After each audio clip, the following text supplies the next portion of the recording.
اعوذ باللہ من الشیطان الرجیم۔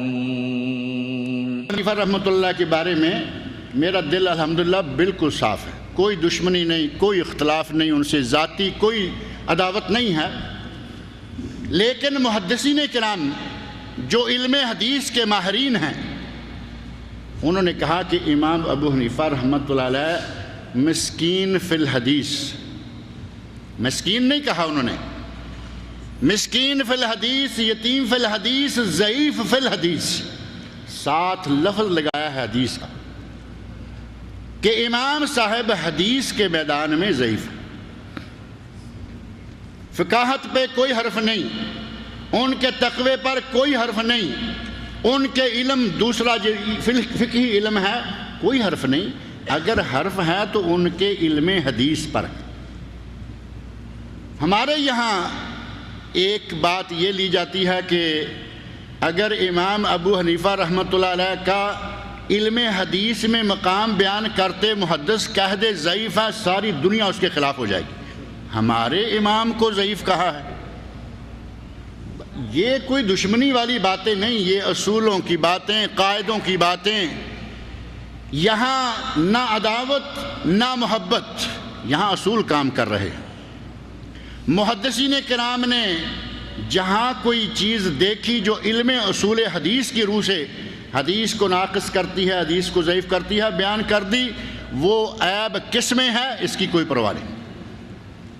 امام ابو حنیفہ رحمۃ اللہ علیہ بہت بڑی شخصیت، بہت بڑے امام، بہت بڑے عالم، بڑے معزز تھے، علم حدیث میں ان کا مقام محدثین کرام سارے ہی کہہ رہے ہیں کہ ضعیف۔ تو میں نے پہلے ہی کہا ہے کہ انجینئرنگ کے سلسلہ میں انجینئر کی بات، بیماریوں کے سلسلہ میں ڈاکٹر کی بات، اور علم حدیث کی باری آئے گی تو محدثین کی بات، ہما شما، میں اور آپ نہیں۔ محدثین نے امام ابو حنیفہ رحمۃ اللہ علیہ کو کہا کہ وہ ضعیف الحدیث۔ اب جو ہمارے سوال ہندوستان سے آتا ہے، پاکستان سے آتا ہے، صرف انہی 2 جگہوں سے آتا ہے، یہاں ایسا کوئی سوال نہیں ہے۔ پاکستان والے یا ہندوستان والے کہتے ہیں کہ امام ابو حنیفہ رحمۃ اللہ علیہ تابعی تھے۔ میں نے پہلے عرض کیا ہے کہ وہ تابعی نہیں تھے، وہ تبع تابعین میں سے تھے۔ صحیح ترین تاریخی روایات کی روح سے ان کا کسی صحابی سے حدیث سننا ثابت نہیں ہے۔ تابعی کیسے ہوئے؟ وہ ہیں تبع تابعین میں، لیکن تبع تابعین میں ہونا بھی بہت بڑا شرف ہے، تبع تابعین میں ہونا بھی بہت شرف ہے۔ لیکن اب ہم ان کو مان لیتے ہیں کہ یہ تابعین میں سے ہی تھے، تو کیا سارے تابعین معتبر ہیں؟ علم حدیث میں، علم حدیث میں سارے کا سارا طبقہ اگر معتبر ہے تو صرف محدثین کرام کے نزدیک صحابہ کرام کا۔ الصحابہ کلہم عدول، صحابہ سارے کے سارے عدول ہیں۔ صحابی چاہے کوئی بھی کیوں نہ ہو، وہ جو بات کر دے گا کہ یہ نبی صلی اللہ علیہ وسلم فرمایا، نیچے والی سند کی روح سے ثابت ہو جائے، صحابی کے بارے میں ہم پوچھیں گے بھی نہیں کہ یہ کتنا بڑا تھا، کتنا چھوٹا تھا، کیا عمر تھی، کیا تھا، کیا۔ صحابی سب معتبر ہیں۔ اب صحابہ کے بعد جو بھی آئے گا، تابعین آئیں، تبع تابعین آئیں، اتباع و تبع تابعین آئیں، ان سب کے بارے میں چیک کیا جائے گا، اور جب چیک کیا گیا تو امام ابو حنیفہ رحمۃ اللہ علیہ کے بارے میں آپ کو علم ہوگا کہ وہ کتنی احادیث کے راوی ہیں۔ شیخ جی، امام ابو حنیفہ رحمۃ اللہ علیہ کے نام سے اتنی موٹی کتاب آج کل ایک مارکیٹ میں موجود ہے، علماء کرام جانتے ہیں کہ وہ امام ابو حنیفہ رحمۃ اللہ علیہ کی کتاب نہیں ہے۔ امام خوارزمی، نام نوٹ کریں اور پوچھیں ان لوگوں سے جو سوال کرتے ہیں۔ امام خوارزمی، علامہ خوارزمی شاگردوں میں سے آئے اور غصہ کھایا دوسرے محدثین پر، دل ہی دل میں تحس آیا کہ سب کی کتابیں ہیں، فلاں کی کتاب، فلاں کی، میرے استاد کی کوئی کتاب ہی نہیں۔ شاگرد نے کتاب لکھ ماری اور نام دے دیا امام ابو حنیفہ رحمۃ اللہ علیہ کا۔ یہ تو پہلے نمبر پر حقیقت ہے علم حدیث کے حساب سے امام صاحب رحمۃ اللہ علیہ کی ان کی اپنی ایسی کوئی کتاب نہیں. مسند امام ابو حنیفہ شاگردوں کی لکھی ہوئی کتاب ہے. نمبر 2، امام ابو حنیفہ رحمۃ اللہ علیہ چند حدیثوں کے راوی ہیں. امام صاحب کہاں تھے؟ کوفہ میں. امام صاحب تھے کوفہ میں، اور علم حدیث کے مرکز کہاں تھے؟ مکہ میں، مدینہ میں، بغداد میں. امام صاحب رحمۃ اللہ علیہ کا کسی صحابی سے ملنا پہلے نمبر پہ ثابت نہیں، اور دوسرے نمبر پر امام صاحب رحمۃ اللہ علیہ صرف چند حدیثوں کے راوی ہیں. اسی لیے محدثین کرام نے کہا کہ وہ مسکین، یتیم اور ان کے بعض دیگر اسباب کی بنا پر ضعیف الحدیث. اب میں پھر ایک بات کہہ دوں کہ اس سے ہمارے دلوں میں امام صاحب کی قدر و منزلت کم نہیں ہوتی، وہ امام ہیں. لیکن حدیث کے معاملہ میں اگر ہم کہیں کہ ان کی طرف سے آنے والی، ان کی طرف جانے والی ہر حدیث صحیح مانی جائے گی، اعتراض کرنے والے کیا کہتے ہیں کہ امام بخاری تک پہنچنے سے پہلے امام ابو حنیفہ. ہمارے جانچنے کا معیار بھی بڑا عجیب، ہماری اپنی مرضی کا ہو جاتا ہے. ہم کہتے ہیں جی امام صاحب پہلے ہیں، اور پھر چاروں ائمہ میں سے امام ابو حنیفہ رحمۃ اللہ علیہ کو امام اعظم کہا جاتا ہے. وہ امام اعظم کیونکہ تاریخی اعتبار سے وہ پہلے امام ہیں، تاریخی نقطہ نظر سے وہ پہلے ہیں. ان کے بعد امام مالک آئے، ان کے بعد امام شافعی آئے، ان کے بعد امام احمد بن حنبل آئے. اور آپ کے علم میں ہوگا کہ امام مالک کی اپنی کتاب ہے، معلوم ہے نا، موطا امام مالک. امام شافعی رحمۃ اللہ علیہ کی اپنی کتابیں ہیں، کتاب الام، مسند امام شافعی، الرسالہ امام شافعی، حدیث کی کتابیں ہیں. اپنے سے لے کر نبی صلی اللہ علیہ وسلم تک باسند حدیثیں ذکر کی ہیں کتابوں میں. اور جب باری آئی امام احمد بن حنبل رحمۃ اللہ علیہ کی علم حدیث کا دریا بہا دیا. امام احمد بن حنبل رحمۃ اللہ علیہ کی مسند سعودی عرب نے ابھی چھاپی ہے 50 جلدوں میں. 50 جلدوں میں جو کتاب چھپی ہے، کیا سمجھتے ہیں اس میں 17 حدیثیں ہوں گی؟ 50 جلدوں میں کتاب، اور مقرر اسناد کو سامنے رکھتے ہوئے 40,000 حدیثوں کا مجموعہ. اب کہیں کہ امام احمد بن حنبل بعد میں آئے، ان کے پاس 40,000 کہاں سے آ گئیں، اور امام ابو حنیفہ رحمۃ اللہ علیہ بہت پہلے تھے، وہ کیوں 17 حدیثوں کے راوی رہ گئے؟ تو اس میں کوئی ہمارا قصور ہے؟ اصل حقیقت یہ ہے کہ امام صاحب رحمۃ اللہ علیہ کا جو میدان ہے وہ ہے میدان فقہ.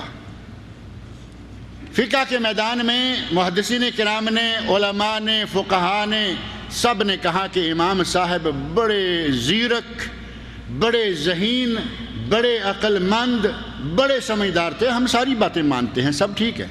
بڑے نیک تھے، بڑے پارسا تھے. جب حدیث کی باری آئی تو حدیث میں ضعیف قرار دیے گئے. اب ہم کیا کریں؟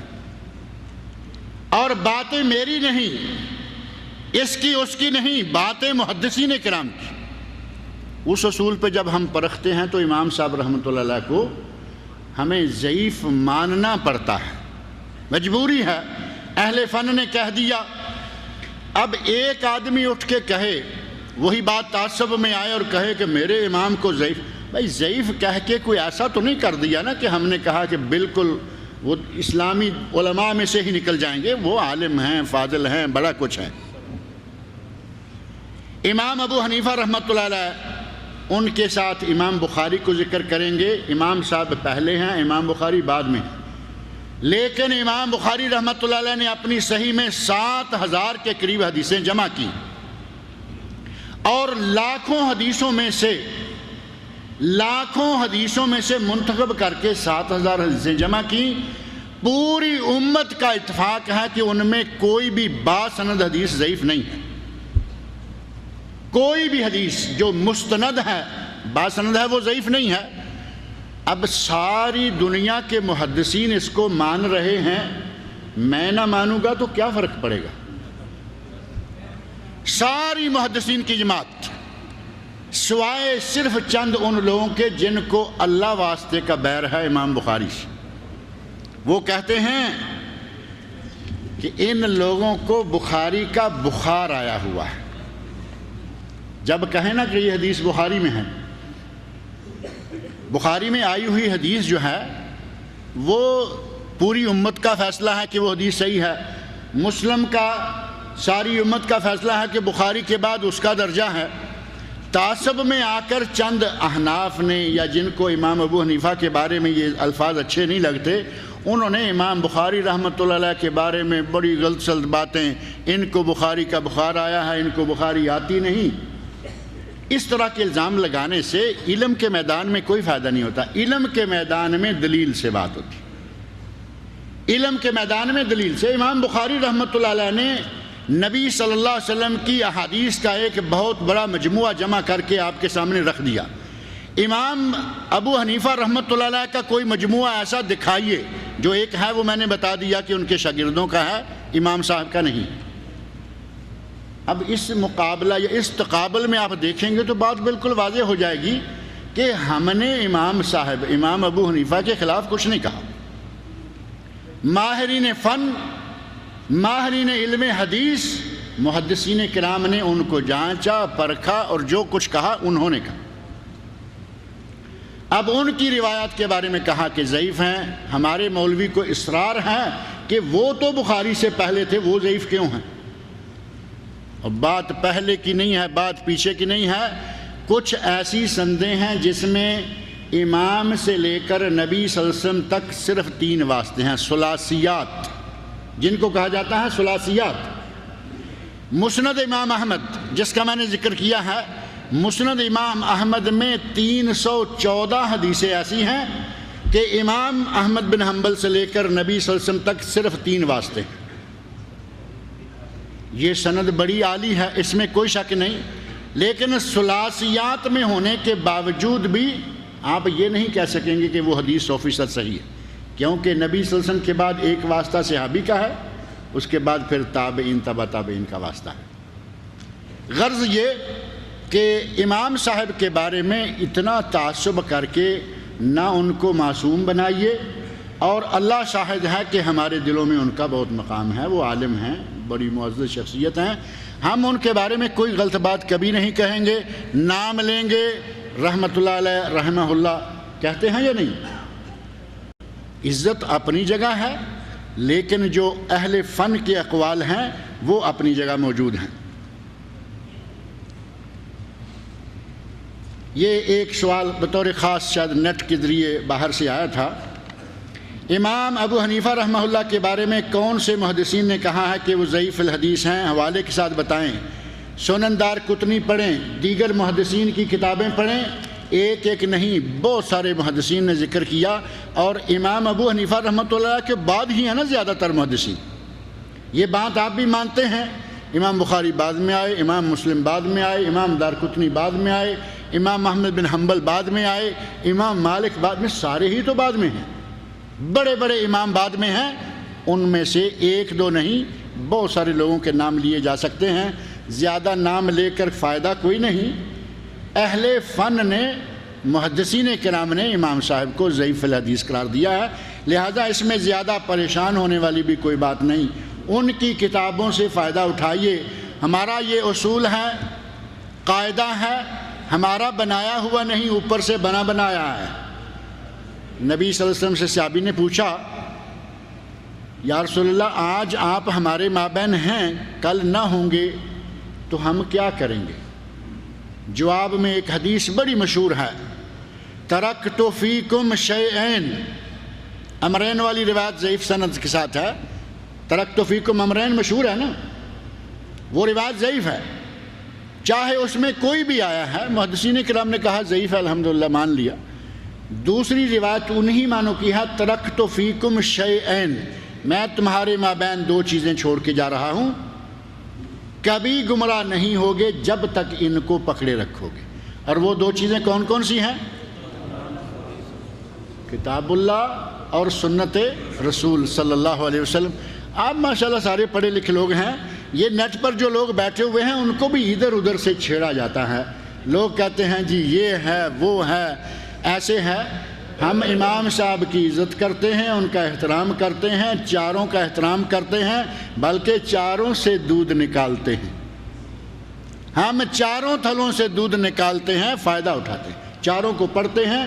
لیکن پھر وہ ترکت فیکم شیئین, جو چیز جس امام کا قول جس امام کا فتویٰ ان دو کے مطابق آ جائے گا علی الراس والعین, اور جو ان کے خلاف جائے گا عزت و احترام کے ساتھ وہ بات نہیں مانی جائے گی. دور جدید میں خاص کر انڈیا میں مسلم لڑکیاں غیر مسلم لڑکوں کے ساتھ شادی کی غرض سے بھاگ رہی ہیں. کیا اسلامی تعلیم کی کمی کی وجوہات ہیں؟ اگر موضوع مناسب ہے تو ہمیں کیا کرنا چاہیے؟ شیخ کی تقریر میں ساری نہیں سن سکا, شاید کچھ اسی طرح کا موضوع تھا, مظلوم لڑکیاں, لیکن ان سے پہلے اس موضوع پہ تقریریں ہو چکی ہیں, اس موضوع پر کتابیں شائع ہو چکی ہیں. شیخ مقصود الحسن الغات والے, ان کی کتاب لڑکیوں کا فرار, گھر سے لڑکیوں کا فرار, یہ کتاب جو ہے یہ توحید پبلیکیشنز بنگلور سے شائع ہوئی ہے. اسی طرح ان کی ایک تقریر بھی ہے اسی موضوع پر. پچھلے سال رمضان میں ایک تقریر میں نے بھی یہاں خبر میں کی ہے. مسلمان لڑکیاں غیر مسلموں کے ساتھ بھاگ رہی ہیں, اس میں کچھ تھوڑا بہت قصور لڑکیوں کا ہے, زیادہ ہمارا ہے. اب جب اپنے گریباں کی طرف آئے گی بات تو جھانکنے کے لیے تیار ہی نہیں. ہم اپنی طرف اپنے کردار کو دیکھنے کو تیار نہیں. بچی پیدا ہوئی, پہلے نمبر پہ نام تلاش کرنا شروع کیا. نام وہ تلاش کیا جو کسی مشہور ڈانسر کا ہو, کسی مشہور ہیروئن کا ہو. آپ نے آغاز ہی وہ لیا ہے کہ یہ برباد ہو ہی ہو, اس کو اپنے نام کا اثر لے جائے گا. اگر یہاں سے بچ گئے, بچی کی عمر 4 یا 5 سال ہوئی, اب سکول تلاش کر رہے ہیں, کوئی ایسا سکول ہو جو اس کو اعلیٰ سٹینڈرڈ کی تعلیم دے, دین آئے یا نہ آئے. لڑکی کو مغربی تعلیم دلانا ہے. مغربی تعلیم میں کہاں یہ لکھا ہوا ہے کہ مسلمان تلاش کرو, مسلمان سے نکاح کرو؟ مغربی تعلیم میں تو کسی کی کوئی ماں نہیں ہوتی. آپ مغرب کو جانتے ہیں, وہاں کوئی کسی کی ماں نہیں, کوئی کسی کی بہن نہیں, کوئی کسی کا بھائی نہیں, کوئی کسی کا باپ نہیں. لاکھوں بچے حرام کے ہر سال پیدا ہو رہے ہیں. آپ نے وہ تعلیم بچی کو دلانا شروع کر دی. اللہ تعالی ہمیں ہدایت عطا فرمائے. دینی مدرسہ ساتھ موجود تھا, وہاں نہیں بھیجا. دینی مدرسہ گھر میں محلے میں موجود ہے.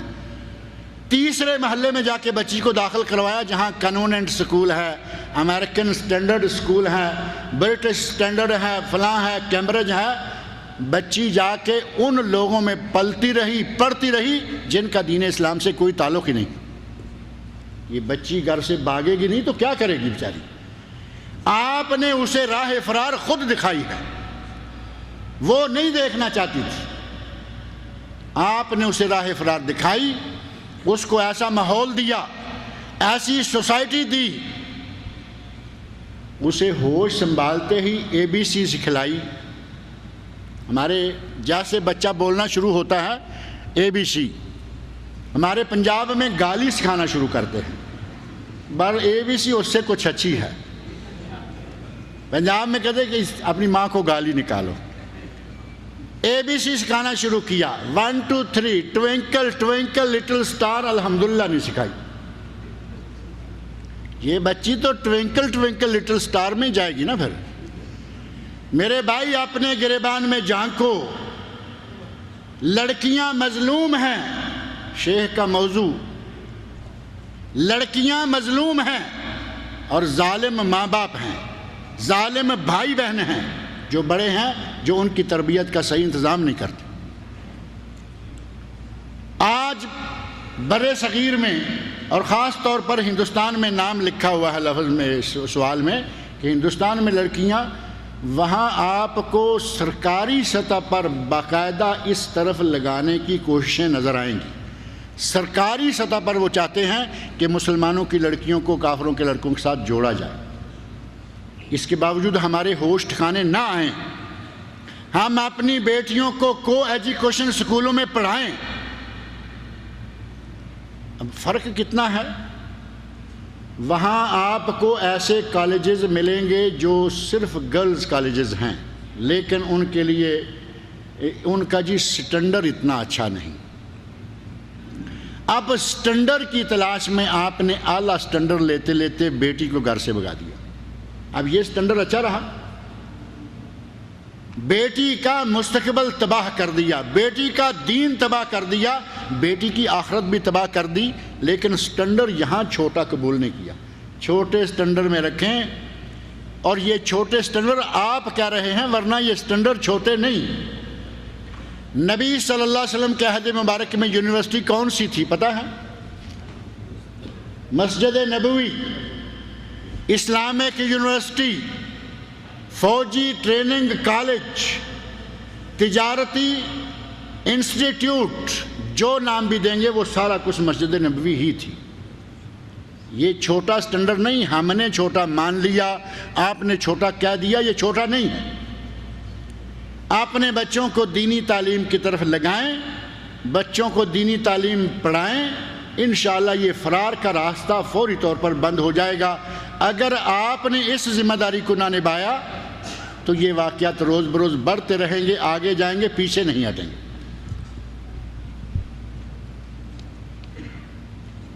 امام ابو حنیفہ رحمۃ اللہ کے بارے میں متعدد سوال آنا شروع ہوئے ہیں، کئی اور آ رہے ہیں، لیکن ان سار کا ایک ہی قسم کا مضمون ہے، لہذا ایک ہی بات کو بار بار دہرائے جانا یہ کوئی ضروری نہیں۔ کہتے ہیں کہ سفر میں تھے، نماز کا وقت ہوا، 2 رکعت نماز نکل گئی ہے اور 2 رکعت ابھی باقی ہے، ظہر ہے، عصر ہے، عشاء ہے۔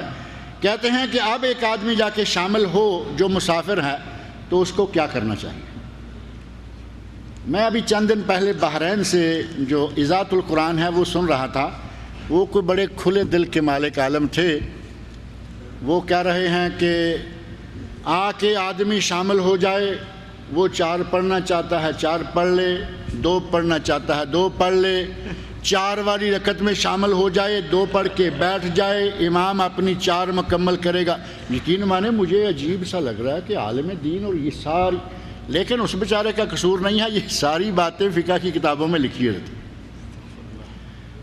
صحیح بخاری، اب ہمیں تو بخار آیا ہوا ہے، ہماری مجبوری ہے۔ صحیح بخاری میں حدیث موجود ہے، انما جعل الامام لیؤتم بہ، اللہ تعالیٰ اچھا بخار سب کو چڑھا دے۔ صحیح حدیث کو لینا، صحیح حدیث کو اپنانا، صحیح حدیث کو ماننا، اگر یہ بخار ہے اللہ سب کو چڑھا دے۔ صحیح بخاری شریف میں حدیث موجود ہے، انما جعل الامام لیؤتم بہ، امام بنایا گیا ہے تاکہ اس کی اقتداء کی جائے، اس کے پیچھے پیچھے رہا جائے۔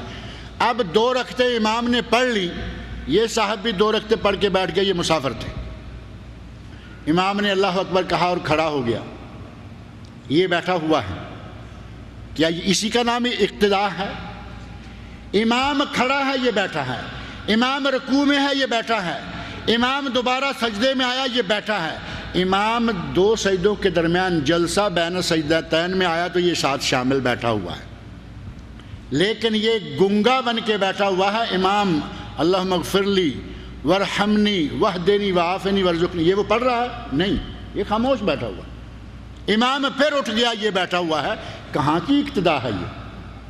لیکن ہمارے یہاں کہا جاتا ہے ایسے کر لو، ایسے کر لو، ویسے کر لو۔ میرے بھائی ایسے ویسے نہیں، مسافر پر 2 رکعتیں ہیں، اگر کسی کو مقیم امام 4 رکعتیں پڑھنے والا ملتا ہے اس پر 4 رکعتیں پڑھنا ضروری ہے۔ اگر باجماعت پڑھے تو 4 رکعتوں میں شریک رہے، یہ بیٹھنے والا نیا کھاتا جو ہے یہ نہ کھولیں۔ پھر تو کئی لوگوں نے یہ بھی کہا ہے کہ 2 رکعتیں پڑھ کے اسلام پھیرے اور یہ جائے، کہتے ہیں 2 رکعتیں پڑھے اسلام پھیرے جائے، کیونکہ اس پر 2 ہی فرض ہیں۔ تو پھر امامت کا تصور نہیں ہے، پھر کہیں گاڑی میں ہی اللہ اکبر کر لیتا اور چلتا، اسے اترنے کی، وضو کرنے کی، اتنا تکلف کرنے کی کیا ضرورت تھی؟ اللہ اکبر چلتے چلتے شریعت کو شریعت کے مصادر سے لیں، اپنی مرضی سے مسائل نہ گھڑتے چلے جائیں۔ نماز وطر کا افضل ترین طریقہ کیا ہے؟ نماز وطر ہمارے بر صغیر پاک و ہند میں 3 رکھتے ہیں۔ اب ساری ڈیٹیل جائیں گے تو لمبا ہو جائے گا نا۔ ہندوستان میں، پاکستان میں 3 رکھتے ہیں پڑھنے کے 3 طریقے، اور ان 3 طریقوں میں سے صحیح ترین طریقہ جو ہے ازرو سند وہ ہے 2 رکعتیں پڑھ کے سلام پھیریں اور پھر 1 رکعت پڑھیں۔ ہمارے یہاں یہ بالکل نہیں چلتا، الا شاذ و نادر۔ صحیح ترین طریقہ یہ ہے کہ 2 رکعتیں الگ پڑھیں، 1 الگ پڑھیں۔ اس کے بعد دوسرا طریقہ جس پہ عمل کیا جا سکتا ہے، اور یہاں سعودی عرب کے اندر بھی کبھی کبھی بعض امام کرتے ہیں تاکہ وہ حدیث بالکل چھوٹ نہ جائے، اور بتاتے ہیں کہ 1 سلام 1 قعدہ کے ساتھ ہم 3 رکعتیں پڑھیں گے، یہ بھی ثابت ہے۔ اور تیسرا طریقہ ہے جس کا کوئی ثبوت نہیں، ہمارے یہاں وہی مروج ہے۔ اب یہ کیا کریں گے کہ ہمارے یہاں چلتا ہی وہی ہے، جدھر جاؤ، جس مسجد میں جاؤ، جس امام کے ساتھ پڑھو وہی چل رہا ہے۔ 2 رکعتیں پڑھ کے آدھا اتحیات پڑھا، پھر اللہ اکبر کھڑے ہو گئے۔ نبی صلی اللہ علیہ وسلم سے یہ طریقہ ثابت نہیں، بلکہ ایک حدیث ہے کہ وطر کو مغرب کی نماز کے مشابہ نہ بناؤ۔ یہ مغرب کے مشابہ ہو گئی یا نہیں؟ بالکل جو طریقہ مغرب کا ہے وہی وطر کا ہے۔ کہتے ہیں نہیں، ہم درمیان میں رفع دین کرتے ہیں، یہ جو دعائے قنوت کے لیے رفع دین کرتے ہیں۔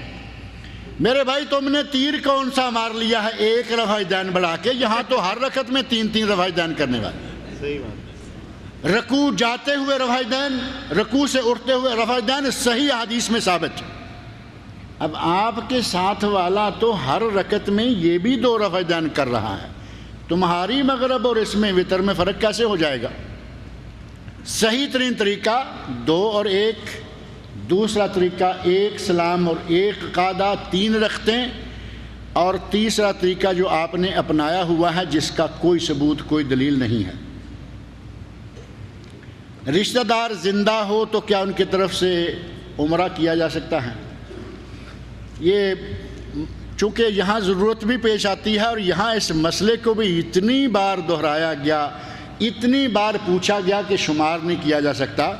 پہلی بات تو یہ ہے کہ عمرہ بدل کا کوئی ثبوت مجھے آج تک نہیں ملا، یہ میں بہت دفعہ کہہ چکا ہوں، ریڈیو سے بھی اور اپنے دروس وغیرہ میں۔ عمرہ بدل کا ثبوت، مستقل عمرہ بدل کوئی ثبوت نہیں ہے۔ ثبوت ہے حج کا، حج بدل کی 1 2 3 4 مثالیں حدیثیں موجود ہیں، عورت کی طرف سے، مرد کی طرف سے، عورت مرد کی طرف سے، مرد عورت کی طرف سے، کل 4 شکلیں ہوتی ہیں، چاروں کی حدیثیں موجود ہیں۔ سوئے حرم میری کتاب ہے، ڈیٹیل کے ساتھ ساری حدیثیں میں نے ذکر کر دی، لیکن کوئی حدیث میری نظر سے آج تک نہیں گزری۔ میں نے بعض دفعہ یہ کہا تو کئی لوگوں نے کہا کہ فلاں عالم نے آپ کے لیے میسج بھیجا ہے کہ یہ حدیث جو ہے یہ عمرے سے تعلق رکھتی ہے۔ اس حدیث کو میں نے نکالا، پڑھا تو دیکھا کہ اس میں بھی حج اور عمرہ ہے، اس حدیث میں عمرے کا لفظ ہے، لیکن حج اور عمرہ، مجھے کوئی انکار نہیں، حج اور عمرہ 2 مل جائیں، ایک احرام میں ہو تو اس کو کیا کہتے ہیں؟ حج قران۔ حج اور عمرہ دونوں ایک احرام میں ہوں تو قران، 2 احراموں میں ہوں، عمرہ الگ حج الگ تو حج تمتع، عمرہ دونوں میں ہے، جائز ہے، کوئی ایسی بات نہیں۔ لیکن اکیلا عمرہ اس کا کوئی ثبوت۔ علماء کرام کی بہت بڑی جماعت نے کہا کہ جیسے حج بدل ہو سکتا ہے ویسے ہی حج عمرہ بدل بھی ہو سکتا ہے۔ میں نے کہا ٹھیک ہے، اللہ تعالیٰ قبول کرے، جو کرتا ہے کرے، میں نے کبھی منع نہیں کیا، ثبوت نہیں، علماء کا بہت بڑا فتویٰ ہے، مان لیجئے، کوئی حرج نہیں۔ لیکن یہاں میں ایک نقطہ ضرور کہا کرتا ہوں کہ اپنے بزرگوں کو، ماں کو، باپ کو، تایا ابو کو، دادا کو بیت اللہ دکھائیے، چیٹنگ کا کھاتا چھوڑیے۔ سمجھ آ رہی ہے یا نہیں؟ ان کو وہاں پیغام بھیج دیتے ہیں میں نے آپ کا عمرہ کر دیا، وہ خوش ہو جاتے ہیں، میرے پوتے نے، میرے بیٹے نے میرا عمرہ کر دیا۔ اور اسی طرح ہم اپنی بیویوں کو بھی یہی دھوکہ دے رہے، ان کو حج نہیں کرائیں گے، عمرے کا ٹکٹ بھیج دیا اور عمرہ کرو، اللہ کا گھر دیکھ لیا، بات ختم ہو گئی۔ حج فرض ہے وہ نہیں کرائیں گے، بہت سارے لوگ حج فرض ہے، رکن ہے اسلام کا، اس کے لیے نہیں بلا رہے، ایک مرتبہ عمرے پہ بلا، اللہ کا گھر دیکھ لیا، اللہ کے نبی کی مسجد، بلکہ وہ کہتے ہیں اللہ کا گھر دیکھ لیا، نبی کا در دیکھ لیا، اب کیا کرنا ہے؟ میرے بھائی یہ چیٹنگیں چھوڑیں، عمرہ بدل بھی ہے تو منگوائیے۔ آپ یہاں اپنے 60 ریال کا عمرہ اور دادا خوش، 70 ریال کا عمرہ اماں بھی خوش، 70 ریال سارے رشتہ داروں کو آپ ہر مہینے خوش کیے چلے جا رہے ہیں۔ یہ خوشیاں بانٹنے کا طریقہ صحیح نہیں ہے، ان کو منگوائیے۔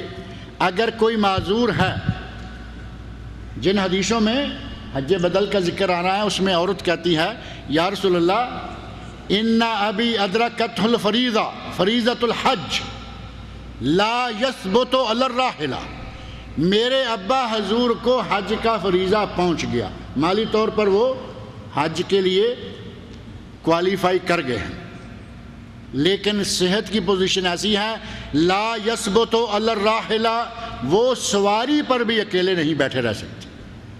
آفا احج عنہ، کیا میں اس کی طرف سے حج کر لوں؟ فرمایا کر لو۔ اب اماں ماشاءاللہ تندرست و توانا ہے، مارکیٹ سے سبزی لا کے وہ دیتی ہے، ہمارے یہاں تو عام چلتا ہے نا، اماں کی ذمہ داری ہے کہ مارکیٹ سے سبزی وہ لائے گی، باہر کا سارا کام اماں کرے گی۔ اماں بیچاری سارا دن بھاگتی رہتی ہے، تندرست و توانا، عمرے کی باری آتی ہے تو 60 ریال میں اماں فارغ۔ یہ کھاتا چھوڑیے، عمرہ ہی اگر کرنا ہے تو معذور کی طرف سے، مجبور کی طرف سے عمرہ بدل کیجئے، جو تندرست و توانا ہیں ان کے عمرے کروائیے۔ غیر مسلمان ہو جائے تو اپنی غیر مسلم بیوی کو کتنا ٹائم دے کہ وہ مسلمان ہو جائے تو ملاقات یا علاقات یا تعلقات قائم کر سکتا ہے؟ اگر یہ مسلمان ہو جاتا ہے، اسے چاہیے کوشش کر کے پہلے ہی اپنے ساتھ جوڑی ہی مسلمان ہو جائیں، جوڑی ہی مسلمان ہو، محنت کریں۔ اور اگر وہ نہیں مان رہی، بیوی نہیں مان رہی، شوہر مسلمان ہو گیا ہے، اگر عدت کے ایام کے اندر وہ بھی آگے شامل ہو جاتی ہے الحمدللہ، اور اگر نہیں تو اس کے ساتھ تعلقات جو ہیں ان کو منقطع کر دیں۔ کہتے ہیں کہ طاہر القادری کا کون سا مسلک ہے؟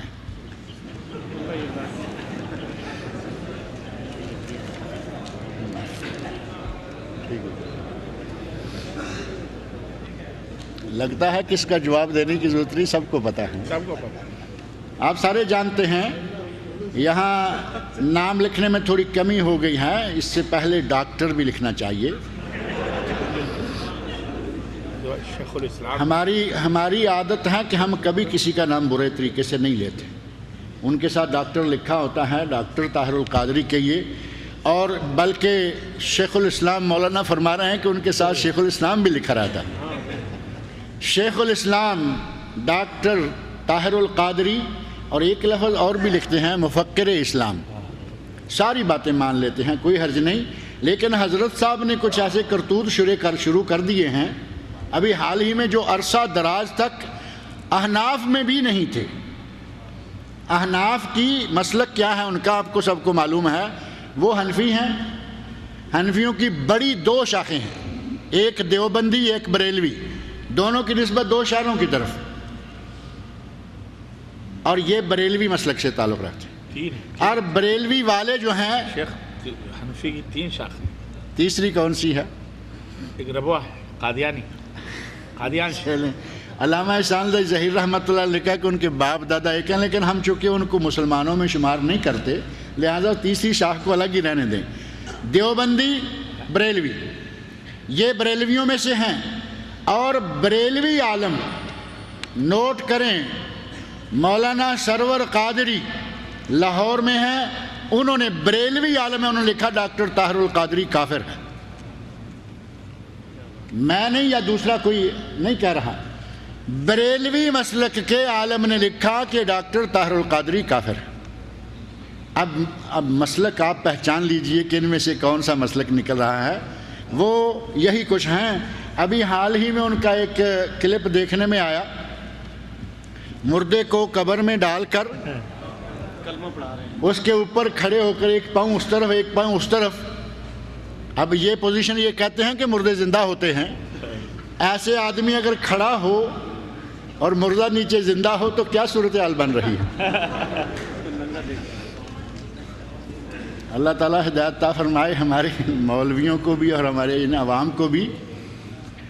وہ مرے ہوئے کو کلمہ پڑھا رہے ہیں اور مرے ہوئے کو تلقین وہ کر رہے ہیں جو نہ کبھی پہلے سنی تھی نہ پڑھی تھی، نیا ہی رنگ چڑھا دیا ہے۔ یہ ہیں ہمارے مفکر اسلام شیخ الاسلام ڈاکٹر طاہر القادری صاحب، اللہ رب العزت ان کو راہ ہدایت عطا فرمائے اور ہمیں بھی راہ ہدایت عطا فرمائے۔ کن چیزوں سے شرک ہوتی ہے؟ بھائی شرک ہوتی ہے نہ کریں۔ اب یہ ایک خاص علاقے کی اردو ہے، وہ چاہے کچھ بھی ہو، مذکر کو مؤنث، مؤنث کو مذکر کیے چلے جاتے ہیں۔ شرک کن چیزوں سے ہوتی ہے، کن باتوں سے ہوتی ہے؟ اللہ کی عبادت ہے۔ عبادت جو ہے، آپ کیوں جھگڑتے ہیں؟ میں نے کچھ غلط کہہ دیا ہے؟ پھر جھگڑیے تو نہیں آپس میں۔ اللہ کی عبادت، لا الہ الا اللہ، کوئی معبود نہیں سوائے اللہ کے۔ اس کا معنی دوسرے لفظوں میں یہ ہے کہ کسی بھی قسم کی کوئی عبادت غیر اللہ کے لیے جائز نہیں۔ جب غیر اللہ کے لیے کریں گے تو شرک ہو گیا نا۔ اب عبادت یہ نہیں کہ صرف نماز ہی غیر اللہ کے لیے پڑھے، نماز بھی عبادت ہے، اور ندا آواز دینا کسی کو ایسے امور میں جو ما فوق الفطرت ہیں۔ یہاں بیٹھا ہوا آدمی لاہور میں یا دہلی میں بیٹھے ہوئے پیر کو آواز دے اور یہاں بیٹھ کے کہے کہ حضرت میرا یہ کام کر دو، یہ صرف اللہ کے لیے ہے۔ جو اس طرح کی حرکت کرے یہ بھی شرک۔ طواف کرنا بیت اللہ کا یہ عبادت ہے، اور جو کوہ مراد کا طواف کرے جو پاکستان میں بلوچستان میں ہے یہ بھی شرک ہے۔ جھکنا رکوع کرنا عبادت ہے، اور جھکنا کس کے لیے؟ اللہ کے لیے۔ کس کے سامنے؟ اللہ کے سامنے۔ اور اگر کوئی غیر اللہ کے سامنے جھکے شرک ہے۔ اور ہمارے وہ بھائی معذرت کے ساتھ جن کے یہاں یہ اسلام چلتا ہے نا، حیدرآباد، لکھنؤ، تھوڑا سا بنگلور، یہ جو اسلام ہے وہ آدھے سے نیچے تک پہنچے ہوئے ہوتے ہیں، جس کو فرشی اسلام کہا جاتا ہے۔ یہ فرشی انداز چھوڑ دیں، سیدھے رہ کے اسلام کریں۔ یہ جھکنا عبادت ہے، اور یہ غیر اللہ کے آگے جھکنا منع ہے۔ سجدہ عبادت ہے، اور غیر اللہ کے قبر پہ جا کے غیر اللہ کے سامنے سجدہ کرنا شرک ہے۔ پہلے لوگ کہا کرتے تھے کہ نہیں یہ ایسے باتیں کرتے رہتے ہیں۔ ابھی پچھلے دنوں ہمارے علماء کرام نے، سید توصیف الرحمان صاحب ابھی مغرب کے بعد خطاب فرمائیں گے، وہ تشریف لا چکے ہیں، انہوں نے ایک کلپ ایک حج دکھایا ہے۔ حج آپ نے دیکھا ہوگا نا پاکستان میں جو حج ہوتا ہے، آج تک لوگ کہتے رہے کہ نہیں یہ مولوی وہابی ایسے باتیں کرتے ہیں، ایسا کچھ نہیں ہے، تو انہوں نے ان کا حج ننگا کر دیا ہے۔ سجدے کرتے نظر آئیں گے، اور گندا ترین پانی زمزم کے نام سے پیتے اور اپنے اوپر ڈالتے نظر آئیں گے۔ میں نے بھی وہ کلپ دیکھا ہے۔ یقین مانے کالے رنگ کا پانی، اور نیچے جا کے اس نے جب نکال کے ایسے اپنے اوپر ڈالا اس کا منہ بھی کالا ہو گیا۔ جب کرتوت ایسے ہوں گے تو منہ تو کالا ہونا ہی تھا۔ کالے کرتوت اور کالا منہ۔ اب تک تو یہ کہتے رہے کہ نہیں یہ ایسے ہی کہتے ہیں، اب وہ کہنے والی بات نہیں، اب کھلی چیزیں سجدہ کرتے نظر آئیں گے۔ پہلے ہمارے لوگوں نے کہا کہ فلاں ہم نے مزار جو ہیں وہ بھی بانٹ رکھے ہیں، ایک بیٹے دینے والا، ایک نوکری دینے والا، ایک خارش سے شفا دینے والا۔ ساری بیماریاں نہیں، وہاں خارش اسپیشلسٹ ہے، وہ صرف خارش کا اسپیشلسٹ ہے۔ اس طرح کے جتنے مزارات ہیں ان پہ مختلف قسم کی باتیں ہو رہی ہیں، اور کوئی جو بیٹے دینے والے ہیں، کسی نے بکرا لے کر بیٹا دینے کی قسم اٹھا رکھی ہے، کوئی مرغا لے کے دیتا ہے۔ پہلے یہ سنا کرتے تھے للہ ککڑ دے دے پتر، للہ ککڑ دے دے، پنجابی ہے نا یہ، لے لو مرغا دے دو بیٹا، قریب قریب ہے، اردو پنجابی ملتے جلتے ہیں، لے لو مرغا دے دو بیٹا۔ اب یہ باتیں ساری آپ کے سامنے آن دی ریکارڈ ایک ایک کر کے آنا شروع ہو گئی ہیں، اور انشاءاللہ آ جائیں گی۔ شیخ کے کئی خطابات ایسے ہیں، کیسٹیں، جن میں کلپ کتابوں کے صفحے نمبر، پوری ٹیکسٹ کتابوں کی جو ہیں وہ بھی سامنے آ رہی ہیں۔ پہلے یہ کہتے رہے، بلکہ کئی جگہ اعتراض کیا جاتا تھا کہ جی توصیف فرمان معراج ربانی پتہ نہیں کہاں سے باتیں لے آتے۔ اب آپ کو نظر آنا شروع ہو گیا نا کہاں سے لاتے ہیں۔ آپ اپنی آنکھوں سے دیکھیں گے کہ یہ کن اتھاہ گہرائیوں میں گرے ہوئے لوگ، شرک کی انتہائی گندی وادیوں میں پہنچے ہوئے لوگ۔ پہلے تک ٹھیک ہے کہ یہ پتہ نہیں کہاں سے لاتے ہیں، اب پتہ چل گیا یہ باقاعدہ انہی کے خزانوں سے لاتے ہیں۔ کسی نے یہ پرچہ بھیج دیا ہے کہ میرا بھانجا ICU میں ہے، دعا کریں کہ اللہ تعالیٰ اس کو شفائے کاملہ عاجلہ عطا فرمائے۔ اسی طرح اور بھی جو بیمار ہیں، یہاں ہیں، انڈیا میں ہیں، پاکستان میں ہیں، ان میں سے ایک صاحب کا رات فون بھی آیا تھا کہ اس کا بیٹا اور بیٹی دونوں بیمار ہیں، یہاں خمر میں تھے ہمارے، ان کے لیے شفاعت کی دعا کریں کہ اللہ تعالیٰ ان کے بیٹے کو بیٹی کو شفائے کاملہ عاجلہ عطا فرمائے۔ ایسے ہی جس کا کوئی عزیز بیمار ہے، اللہ تعالیٰ سب بیماروں کو شفائے کاملہ عاجلہ عطا فرمائے۔ یہ سوال تو نہیں ہے، ایک شعر ہے، کہتے ہیں نہ میں حنفی نہ میں شافی، بندہ پنجابی لگتا ہے کوئی، نہ میں حنفی نہ میں شافی نہ میں مالکی نہ میں حنبلی، اختر ہے محمد کا امتی اسے کہیے صرف محمدی۔ شعر میں تو پتہ نہیں وہ ردیف قافیہ کے حساب سے تو کوئی جان نہیں لگتی، لیکن بات جو ہے آزاد شعر ہے۔ یہ کہتے ہیں کہ میں کچھ بھی نہیں، میں محمدی ہوں۔ یہ سارے سوال کے جواب دیجیے اور جلدی کیجیے، جلدی۔ آپ نے سن لیا نا شیخ کیا کہہ رہے ہیں، کہنے کہ سارے سوالوں کے جواب دو اور جلدی دو۔ چلیں، یہ نماز کا وقت قریب آ گیا ہے۔ کہتے ہیں میں جاننا چاہتا ہوں کہ یہاں بینکوں سے ملنے والا جو بیاج ہے اس کو کہاں استعمال کریں۔ بیاج حرام ہے، سود حرام ہے، انٹرسٹ جو ہے، اس کو اگر کہیں مجبوری کے تحت پیسہ بینک میں جمع رکھنا پڑتا ہے تو ظاہر ہے کہ وہ آپ کے کھاتے میں لکھ دیں گے اتنا بیاج ہے۔ اس بیاج کو استعمال کرنے کے لیے علماء کرام میں سے ایک رائے یہ ہے کہ یہ بیاج لیں نہیں۔ آپ کا ہے نہیں، آپ نکالتے کیوں ہیں؟ آپ نے 10,000 جمع کرایا تھا، آپ کا 10,000 ہے اور بس۔ اور دوسرے علماء کی جماعت کہتی ہے کہ نہیں لے لیں، اگر آپ نہیں لیں گے تو یہ کھا جائیں گے اور وہ غلط جگہوں پر استعمال کریں گے، جیسا کہ ہندوستان کے بعض بینکوں کے بارے میں یہ رپورٹ سننے میں آئی کہ انہوں نے کہا، بینکوں والوں نے، کہ یہ مسلمان جتنا بھی چھوڑتے ہیں چھوڑتے جائیں، یہ سود کا حصہ بیاج کا حصہ نکالو، اور یہ جو پارٹیاں مسلمانوں کے خلاف کام کر رہی ہیں ان میں یہ پیسے بانٹ دو، وہ اسلحہ خریدیں، وہ ترشول بنائیں، وہ فلاں، جیسے شیعہ کا ہوتا ہے نا وہ پنجہ، اس طرح کا ہندوؤں کا ترشول ہے، تو وہ اس طرح کے اسلحہ کی قسم کی چیزیں جو ہیں مسلمانوں کے پیسے سے خرید کر مسلمانوں کے خلاف استعمال کرتے ہیں۔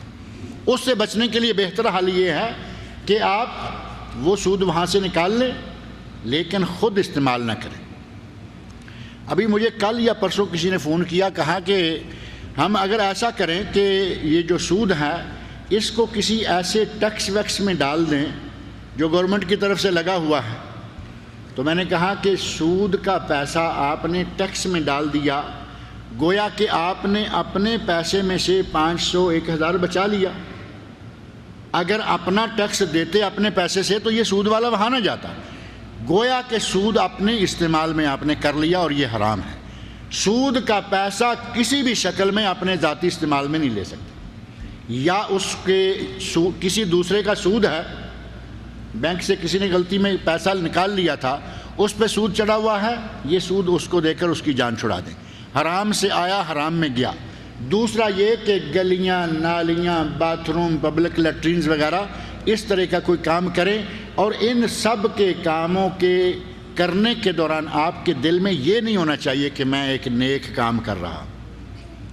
نیکی کی نیت کیے بغیر یہ کام سر انجام دیں، سود سے جان چھوٹ جائے گی، کیونکہ سود کا کہیں بھی صرف کرنا نیکی ہے ہی نہیں۔ اور وہ آدمی جو بھوک سے مر رہا ہے اس کو بھی سود کا پیسہ دے سکتے ہیں، لیکن یہ نہیں کہ آپ کا سود 50,000 نکلا اور 50,000 آپ نے ایک ہی آدمی کو دے دیا، وہ تو سال 6 مہینے 2 سال مزے کرے گا۔ ایسا نہیں، بھوکے مرتے کو ایک وقت کا کھانا، ایک دن کا کھانا، ایک ہفتے کا مان لیتے زیادہ سے زیادہ، تاکہ اپنا انتظام کر لے، یہ نہیں کہ سارا پیسہ کسی ایسے آدمی کے ہاتھ میں دے دیں۔ حرام حلال یہ تو اللہ اور اس کے رسول کی طرف سے ہے، لیکن یہ مکروہ کیا ہے؟ حرام حلال، الحلال بین والحرام بین وبینہما امور مشتبہات لا یعلمہن کثیر من الناس۔ نبی صلی اللہ علیہ وسلم نے فرمایا کہ حرام واضح، حلال واضح، درمیان میں کچھ مشتبہ امور ہیں۔ تیسری چیز آ گئی نا ایک، ان مشتبہ امور کے بارے میں واضح طور پر دلیل نہ ہونے کی وجہ سے پتہ نہیں چل رہا کہ یہ کیا ہے۔ نبی صلی اللہ علیہ وسلم ارشاد فرماتے ہیں من اتقى الشبہات فقد استبرأ لعرضہ ودینہ، جو شبہات سے بچ گیا اس نے اپنے دین کو، اپنی آبرو کو محفوظ کر لیا۔ ومن وقع فی الشبہات وقع فی الحرام، جو شبہات میں واقع ہو جائے گا ایک دن حرام میں واقع ہو جائے گا۔ آگے نبی صلی اللہ علیہ وسلم نے مثال دی کہ ایک چرواہا بادشاہ کی چراگاہ کے پاس بکریاں چرا رہا ہے، وہ بہت کھینچ کے رکھتا ہے بکری کہیں وہاں نہ جائے، لیکن کسی بھی وقت بکری وہاں چلی جائے گی۔ اسی طرح آدمی اگر مکروہات اور یہ وہ میں مبتلا ہوتا ہے تو آہستہ آہستہ وہ حرام کی طرف بڑھنا شروع ہو جاتا ہے۔ کہتے ہیں کہ قبر میں مسجد بنانا منع ہے، یہ قبرستان میں ہوگا، شاید قبر میں تو مسجد نہیں بن سکتی نا۔ جلدی میں سوال لکھتے لکھتے وہ کچھ تھوڑا سا چھوٹ جاتا ہے، قبرستان کو قبر میں مسجد کون بناتا ہے؟ مسجد میں قبریں ہیں، بر صغیر پاک و ہند کے بہت سارے مولویوں کی قبریں، پیروں کی قبریں، لیکن قبر میں مسجد آج تک کہیں نہیں دیکھنے میں آئی۔ لہذا قبرستان میں کہیے، قبرستان میں مسجد بنانا منع ہے تو پھر مسجد نبوی میں کیوں؟ اب دیکھو سوال جو ہے وہ جمتا ہی نہیں اس طرح۔ مسجد نبوی نہ قبرستان میں ہے نہ مسجد نبوی میں قبر تھی، یہ دونوں باتیں حقیقت ہیں یا نہیں؟ اب کی بات کریں گے تو یہ نبی اکرم صلی اللہ علیہ وسلم کا گھر تھا، الگ تھلگ جگہ، اور کوئی نبی جہاں فوت ہوتا ہے اس کی قبر وہیں بنائی جاتی ہے۔ اسی حدیث کی روح سے آپ کے گھر میں قبر بنائی گئی، یہ نہیں کہ اب نبی کے گھر میں قبر بنائی گئی، ہر آدمی اپنے گھر میں قبریں بنانا شروع، تو اپنے گھر میں قرآن پاک پڑھنا، یہ وہ پڑھنا، نمازیں پڑھنا سارا جو ہے وہ مکروہ ہو جائے گا، کیونکہ نبی صلی اللہ علیہ وسلم ارشاد فرماتے ہیں اپنے گھروں کو قبرستان نہ بنا لو، ان میں نفل نمازیں اور قرآن کریم کی تلاوت کیا کرو۔ نبی اکرم صلی اللہ علیہ وسلم نے اپنے گھر میں دفن ہونے کی باقاعدہ حدیث ذکر فرمائی تھی کہ کوئی نبی جہاں فوت ہوتا ہے وہیں دفن کیا جاتا ہے، آپ کو اسی جگہ دفن کر دیا گیا، اور یہ حجرہ ایک عرصے تک مسجد سے باہر رہا۔ ایک وقت آیا ایک بادشاہ نے توسیع کرتے ہوئے، مسجد کی توسیع کرتے کرتے حجرہ کو اندر داخل کر دیا۔ آج آپ دیکھتے ہیں کہ قبر کے چاروں طرف کوئی ایسا پتہ چلتا ہے کہ وہ سامنے قبر نظر آ رہی ہے، اتنا احتیاطی تدابیر کے چلے اب مسجد بن گئی ہے، اس کو اتنا کور کیا گیا ہے۔ ہمارے یہاں تو جو قبریں ہیں ایسے جا کے چومتے چاٹتے ہیں مسجدوں میں، یہاں قبر تک کوئی آدمی پہنچا؟ آج تک کوئی راستہ نہیں پہنچنے کا۔ لہٰذا یہ نہ کہیں کہ وہاں مسجد میں قبر تھی، نبی صلی اللہ علیہ وسلم کے زمانے میں نہیں تھی اور بعد میں یہ بنائی گئی۔ قبرستان میں بیٹھ کر قرآن پڑھنا جائز نہیں ہے، یہ ابھی میں نے ذکر کر دیا ہے۔ سوال یہ ہے کہ ہم ایک بریلوی اور دیوبندی پوچھتے ہیں کہ ہم لوگ محمدی ہیں، وہ لوگ کہتے ہیں کہ ہم لوگ بھی محمدی ہیں۔ اللہ تعالیٰ سب کو محمدی بنا دے۔ ہمیں پہلے محمدی ہی بننا چاہیے، پہلے محمدی بنے، بلکہ اس سے پہلے مسلمان بنے، پہلے مسلمان بنے، محمدی بنے، یا کم از کم اہل سنت بنے۔ پہلے اہل سنت ہوں گے، کہیں اجتہادی مسائل کی باری آ گئی تو اس کے بعد پھر آئمہ کی باری آئے گی، اگر وہ کہتے ہیں ہم بھی محمدی ہیں تو اللہ تعالیٰ ان کو پکے سچے محمدی بنا دے۔ کیا محمدی الگ ہیں اور حنفی الگ ہیں؟ کیا امام ابو حنیفہ اور حضرت محمد صلی اللہ علیہ وسلم ایک ہی ہیں؟ کیا خیال ہے؟ محمدی کی نسبت ہے محمد صلی اللہ علیہ وسلم کی طرف، اور حنفی کی نسبت کہاں کی طرف ہے؟ امام ابو حنیفہ رحمۃ اللہ کی طرف۔ تو پھر یہ سوال پوچھنے کی کیوں نوبت آ گئی آپ کو کہ محمدی الگ ہیں؟ محمدی محمد صلی اللہ علیہ وسلم کی طرف منسوب ہیں، امام صاحب کے بیٹی کی طرف حنیفہ، امام صاحب کی طرف ہی مان لیتے ہیں، لیکن کہاں محمد مصطفیٰ صلی اللہ علیہ وسلم اور کہاں ابو حنیفہ رحمۃ اللہ علیہ؟ یا پھر محمدی کے اندر چاروں مذاہب آتے ہیں؟ یہ تو آگے والی بات ہے نا، محمدی میں چاروں آتے ہیں، پھر چاروں میں آگے دیوبندی بریلوی کر کے کتنے آتے ہیں؟ نبی صلی اللہ علیہ وسلم نے ارشاد فرمایا تھا افترقت الیہود علی 71 فرقہ، یہود 71 میں، عیسائی 72 میں، وستفترق امتی علی 73 فرقہ، میری امت 73 فرقوں میں بٹ جائے گی۔ اللہ تعالی ہمیں امت اسلامیہ کے اصل پر قائم رکھے۔ ہم اپنے آپ کو اہل حدیث کیوں کہیں، صرف مسلم کیوں نہ کہیں؟ کیونکہ اسلام تو افاقیت ہے۔ ٹھیک ہے آپ مسلمان کہیں، مسلمان کہلوائیے، کسی نے مجبور کیا ہے کہ آپ اہل حدیث کہلوائیے؟ کوئی نہیں مجبور کرتا کسی کو، لیکن ایک بات ذہن میں رکھیں، میں یہ بات کئی مرتبہ کہتا رہتا ہوں، آپ جو معیار ہے عمل کا وہ ہے کتاب و سنت پر عمل کرنا۔ آپ کتاب و سنت پر عمل کیجئے، آپ کا نام لوگ رکھیں گے، آپ کو نام رکھنے کی ضرورت نہیں پڑے گی، صحیح بات، آپ کو لوگ کہیں گے، اور وہ نام کیا ہوگا؟ ذرا زور سے بتائیے۔ اہل حدیث بھی نہیں، ایک اور نام ہے۔ ثمامہ بن عسال رضی اللہ تعالیٰ عنہ مسلمان ہوئے، عمرہ کرنے گئے تو انہیں اہل مکہ نے، مشرکین مکہ نے کہا کہ سنا ہے تو صابی ہو گیا ہے، سنا ہے تو صابی ہو گیا ہے۔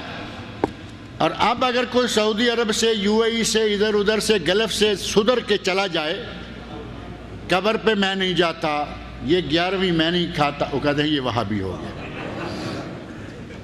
آپ کو اپنا نام رکھنے کی ضرورت ہی نہیں پڑے گی، آپ صرف سیدھے ہو جائیے، نام آپ کو لوگ دیں گے۔ فرض یا نفل نماز کے سجدوں میں سبحان ربی الاعلیٰ تسبیح کے علاوہ اپنی مادری زبان میں کوئی دعا مانگ سکتے ہیں؟ یہ کوئی زبان پتہ نہیں ہے کیا لکھا ہے، میں نہیں جانتا۔